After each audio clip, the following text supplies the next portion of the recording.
જય માતાજી, કેમ છો? મજામાં? નવ વર્ષના જ રામ રામ. હું કમલેશ વાત કરું છું.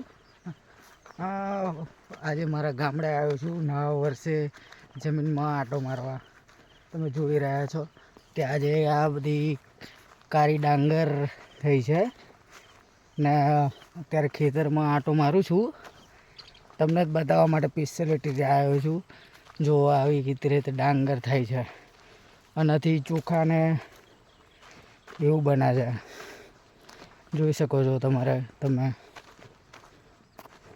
શું કહેવા માગો છો? આજ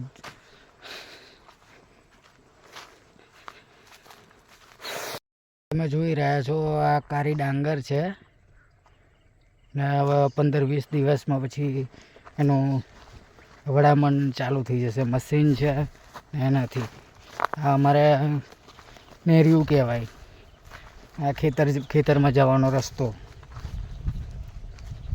આ રસ્તેથી તમારે આવા જવડ હોય છે ને બધું ટ્રેક્ટર છે, પછી સાધન વ્હીકલ છે, એ બધું આ જ રસ્તેથી જઈ જાય છે.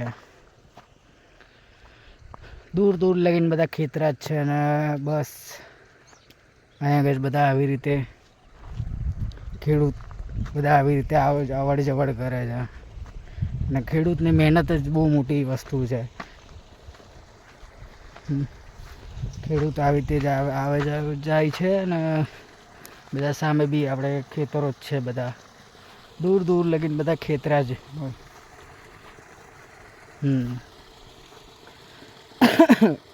એક તો ગરમી અહીં અત્યારે બહુ વધારે છે. આજે તાપ બી એટલો બધો ખતરનાક પડે છે કે શું કરીએ, આજે માસ્ક બાંધીને આવવું પડે છે. એટલે અને આ બાઇક આપણી છે. જ્યારે અત્યારે આટલા લગીને તો હું બાઇક લઈને જ આવ્યો છું. પછી અહીંથી બહુ સાચવવું પડે, કેમ કે કાંટા અને એ બી વસ્તુ સાચવવી પડે છે.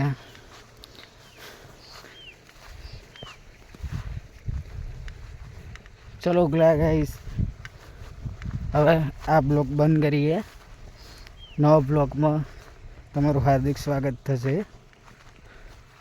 જય માતાજી.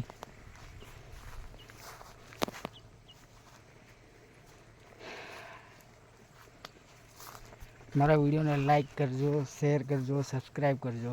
અને મારી ક્રેઝી રાઇડરને ફોલો કરજો. મારા યુટ્યુબ ચેનલમાં સબસ્ક્રાઈબ કરજો. ફર્સ્ટ વિડીયો છે એટલે થોડું ધ્યાન રાખજો છોકરાનું. જય માતાજી, જય મેલડી.